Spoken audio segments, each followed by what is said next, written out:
Sertoba Media, where the struggle is real to be awesome. I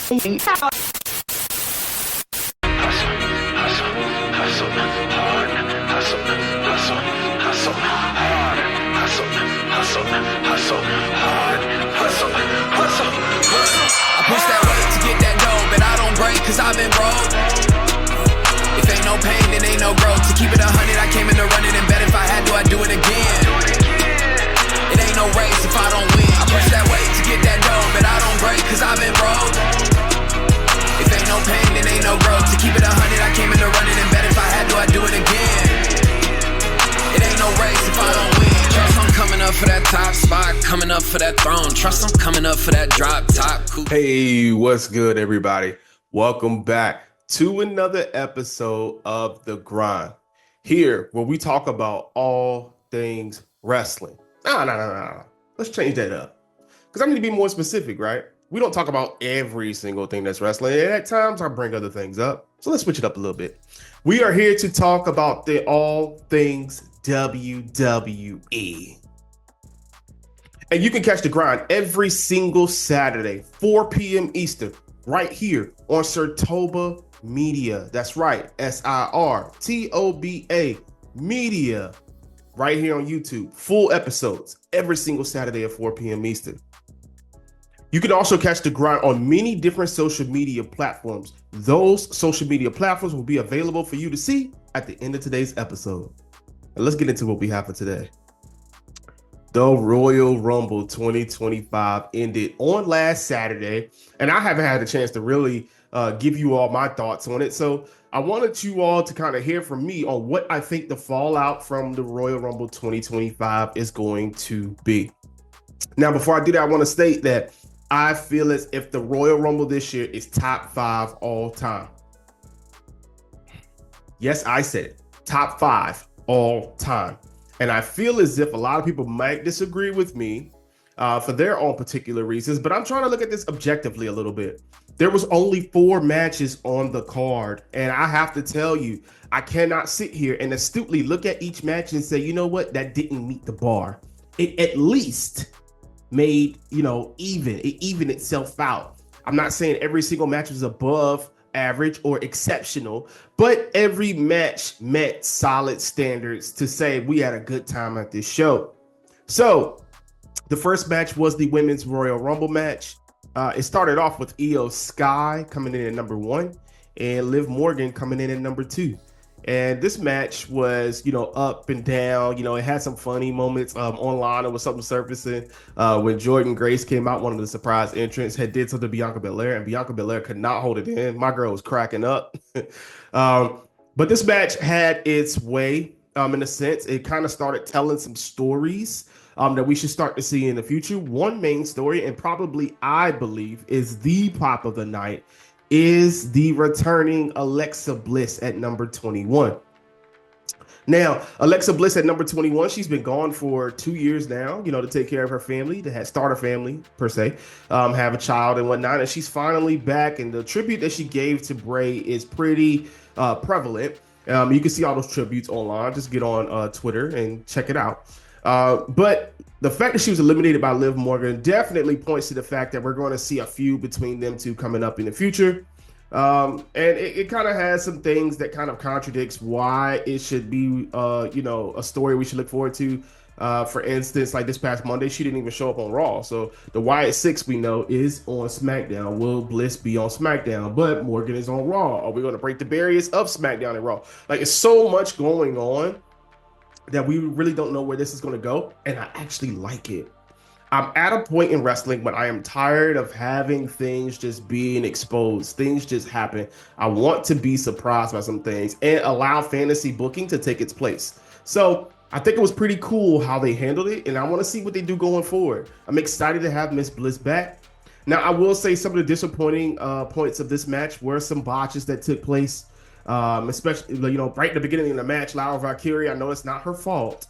Top broke off and Liv Morgan had to improvise. Shout out to her and her veteran presence to get her a moment to get her top together. But I felt that kind of slowed down, burned down Lyra's, kind of hot tag moment. when she first started the match. It slowed her down. And then I will say this, it's nothing against the person, but I feel like WWE dropped the ball by not getting AJ Lee in this match. Now, maybe AJ Lee just refused to join, who knows? But I feel like WWE should have emptied the bag, especially since they have her husband there to get her onto this show. Oh my God, it would have been the pop of this daggone century if AJ Lee would have came out. Instead, we got Nikki Bella, and as I said, it's not a fault to her own. I don't dislike Nikki Bella, but she's not one of my favorites. And I do feel like at times WWE leans onto those vets, those people that have been here before, way too much. You got such a great women's roster going on right now throughout NXT, throughout WWE, especially on the NXT roster. And I feel like some of these older acts come back and it takes away from those younger acts. Now, with that being said, NXT had a great showing. Lash Legend, Jada Parker, the NXT Women's Champion Julia, Stephanie Vecchio, and others, joined into the Royal Rumble and had great moments. Roxanne Perez was the Iron Woman of this match at 1 hour and 7 minutes and set the all-time record. So you know what they're about to do with her. She's about to go to the main roster and be propelled. But I feel as if like sometimes they take away from our younger stars. That's the thing that they should do.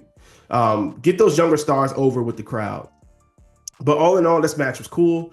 I predicted it correctly on the last episode 16, where Charlotte Flair will come back and win. So we're going to see what Charlotte Flair does. I do believe this is going to lead into her challenging Tiffy time for the WWE Women's Championship. So let's see where it goes from here. The second match of the night was that tag team 2 out of 3 falls match between DIY, the champions, and the Motor City Machine Guns. They put on a show. There was moments where the crowd was very much into it. It took them a little minute. I love that Johnny Gargano and Tommaso Ciampa aren't just your average heels, that they are actually smart heels who use their head. That fake tag to where Alex Shelley thought that Ciampa had gotten tagged and he attacked Gargano. But Tommaso Ciampa was able to get the pinfall off of him. I thought it was pretty cool. There was a lot of spots, a lot of great tag team moments, but I think what stood out was the Street Profits coming back. Street Profits came back and they didn't just attack Motor City Machine Guns, because initially people were like, oh, well, they're turning heel. No, they're just being who they are. They're normal humans, man. They are people who have been screwed over. That tag team has been screwed over time and time again out of those tag titles, from the Bloodline to Motor City Machine Guns, now to DIY. And the Street Profits are like, F it, we gonna ball now. It is what it is. So I think that, it's going to lead to something we haven't seen in a while, WrestleMania. And, last year we had that tag team title match that was kind of, ladder match. I think we're going to see something similar here, or maybe something even more vicious. We're trying to get back into those days where we used to have like Edge and Christian, the Dudley Boys, the Hardys, and triple threat ladder matches for those titles. They are starting to build into making the tag team titles more prestigious again, and I'm here for it. Third match on the card, and arguably the match of the night. Oh my God. Cody Rhodes and Kevin Owens against each other for the undisputed WWE Championship. And my God, was this match brutal. Kevin was beating the holy out of Cody Rhodes for a good amount of that match with the ladders. I mean, they were out in the crowd. They were everywhere, beating the dog crap out of each other.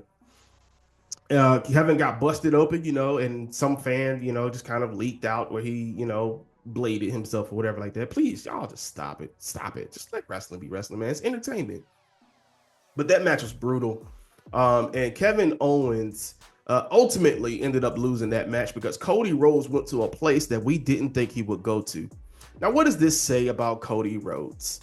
A lot of people are questioning, is he, a face? Is he a heel? Is he this? Is he that? Who knows? But what I can say is that, again, what I appreciate about this era that we're in right now of wrestling is that they are not playing with the audience's intelligence. Cody Rhodes is human. If you are human, whether you're a good guy, bad guy, whatever you decide that you want to be, you get tired of people's crap after a while and you crash out. You lose it. And that's exactly what Cody Rhodes did. Alabama slamming him into and literally folding this man up like a taco on Tuesday with extra green sauce into the daggone ladder that was wedged in between the ring and the announce table. And Kevin Owens was out of here. GG's. He out of there. Player has left the match. He gone. But Cody Rhodes, not only did he win the match, he went over to rub it in even more. And you can hear him saying, Sammy, Sammy. And he's standing over top of Kevin Owens, battered, bruised, broken, with both titles above his head.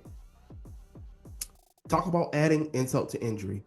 Now, what does it look like for Cody Rhodes moving forward? I think whoever wins the Elimination Chamber is going to be the one to face Cody Rhodes at Mania.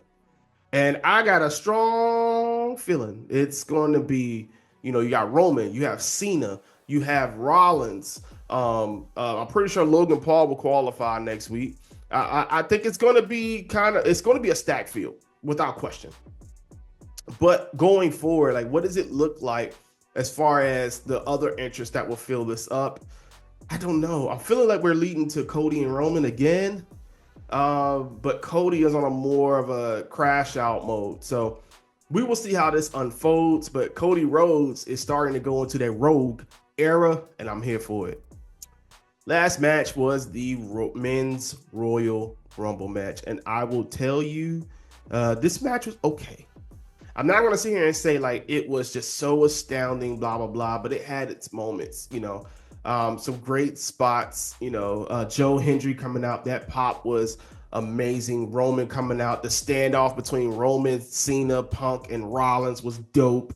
How they were eliminated was dope. I know there's a lot of controversy around Damian Priest and Drew McIntyre, who's starting a program, and allegedly LA Knight went into business for himself instead of promoting the match and got in the way of Drew's elimination, which took away from the significance of Drew's elimination. I know there's a lot going on about that. But I think overall, like, this was probably the most star-studded men's Royal Rumble of all time. And when it got down to Jey Uso and John Cena, man, my heart was all over the place. Because honestly, I didn't care who won at that point. But in the same token, I'm just thinking about John Cena. John Cena's going to be doing this for the next year, this whole 2025. It makes no sense for him to win it right away. You got to make him climb up that proverbial mountain. And he hadn't won a singles match in over 2,000 days. So why would we just have him come in and just win the Royal Rumble? Go back to that Super Cena phase. No, he gotta hustle, loyalty, respect. He gotta climb his way out of this. And Jey Uso was the man to pick. I don't care what y'all say online. I don't care about how people feel about it. Jey Uso was the proper man to pick to win this match. I've said it before. The purpose of the Royal Rumble is to establish a star, okay? Somebody who has been busting their tail, who is over, but needs that extra to get them up to the next level. Jey Uso has been working to get to this level the last 5 years. The last 5 years, this man has been working to get to this level. And how can you have the nickname Main Event Jey Uso if you don't have that major main event win under your belt? I do not believe WWE got it wrong. If you go back and look at Monday Night Raw and how he was serenaded for almost 10 minutes when he was making his entrance and was in the ring, it shows you everything you need to know about this man.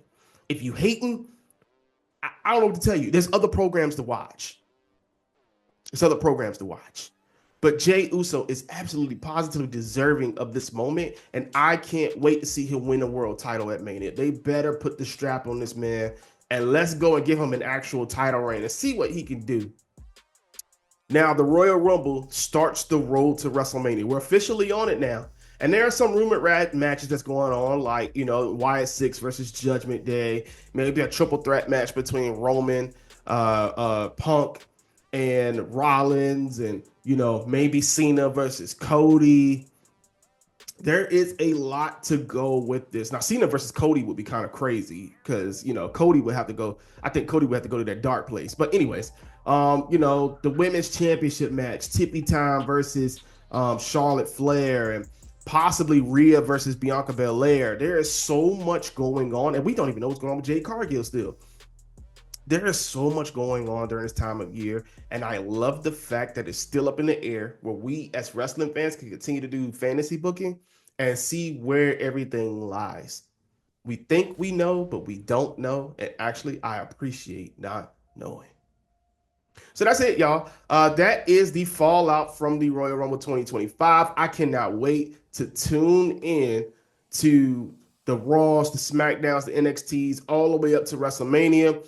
Well, first Elimination Chamber, then WrestleMania, and see how these stories unfold. Let's see if they cook like they did last year for the main event story, but I would like to see them cook for multiple stories this year. Let's see what happens. Make it crash out season. Officially, when you hit WrestleMania season, it's crash out season. All right.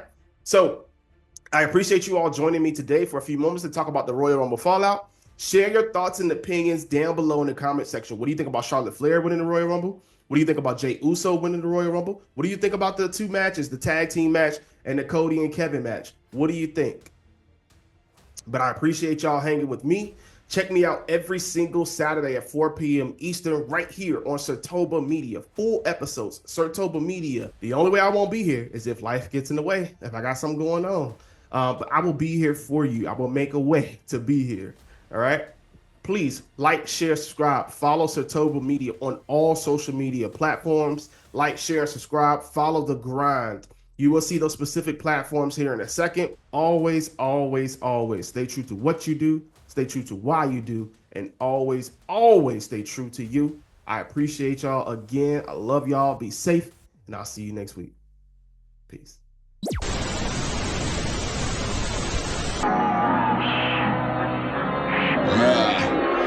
push that way to get that goal, but I don't break 'cause I've been wrong.